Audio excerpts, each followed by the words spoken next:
নেই। বেতুয়ার মানুষ শোনো, রব বলছে তোমরা দ্রুত গতিতে চলে তোমাদের রবের দিকে আসো, তোমাদের রবের ক্ষমার দিকে আসো এবং জান্নাতের দিকে আসো, যার বিস্তৃতি আসমান এবং জমিনের মতো। বেতুয়ার মানুষ, রব তোমাকে ডাকছে, যাবে রবের দিকে যাবে। যেমনটা একজন নবী বলেছিল, ইন্নী যাহিবু ইলা রাব্বি সায়াহদিন, ইন্নী যাহিবু ইলা রাব্বি। একজন নবী বলেছিল, আমি যাচ্ছি আমার রবের দিকে, সায়াহদিন, তিনি আমাকে হিদায়াত দিবে। তুমি কি রবের দিকে যাবে?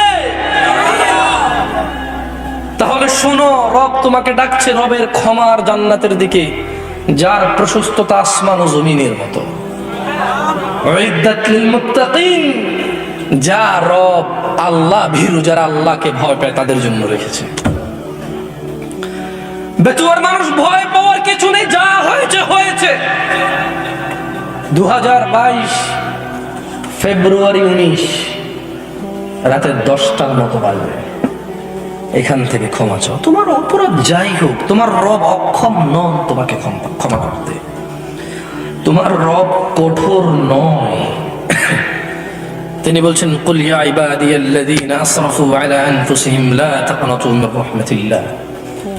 মুহাম্মদ সাল্লাল্লাহু আলাইহি সাল্লাম বলুন, হে আমার বান্দাগণ, তোমরা যারা নিজেদের উপর জুলুম করেছো, বিদেশে গিয়ে নষ্টামি করেছো, দেশে নষ্টামি করেছো, ক্ষমতা, টাকা পয়সা, আবির্ভাব অথবা নিম্ন শ্রেণীর লুকিয়ে, মানে যার যেভাবে যতটুকু সুযোগ আছে অন্যায় করার করেছো।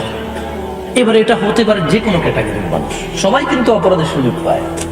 এমন নয় যে ক্ষমতা হলেই অপরাধ করেন, অধিকাংশ মানুষ তো ক্ষমতার বাইরেই অপরাধ করে। ক্ষমতায় কয়জন মানুষ থাকে?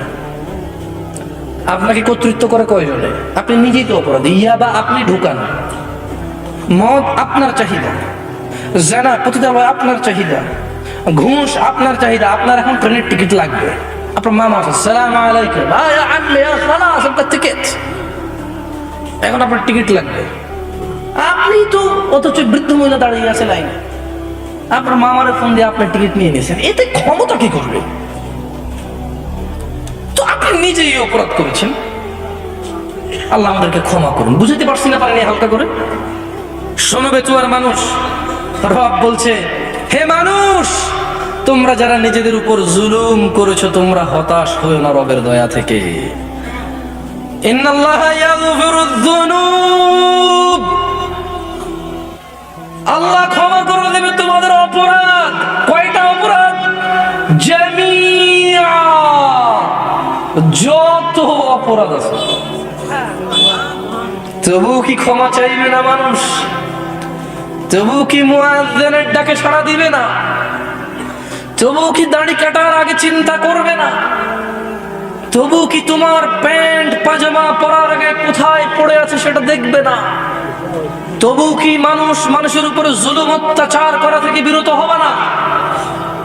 তবু কি পিতামাতার অবাধ্য হওয়া থেকে বিরত হবে না? তবু কি আল্লাহ দ্রোহিতায় মেতে ওঠা থেকে বিরত হবে না?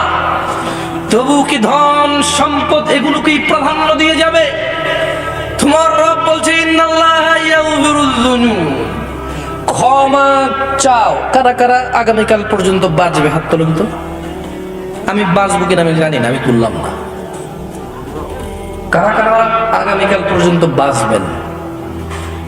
তারা হাত তুলুন তো।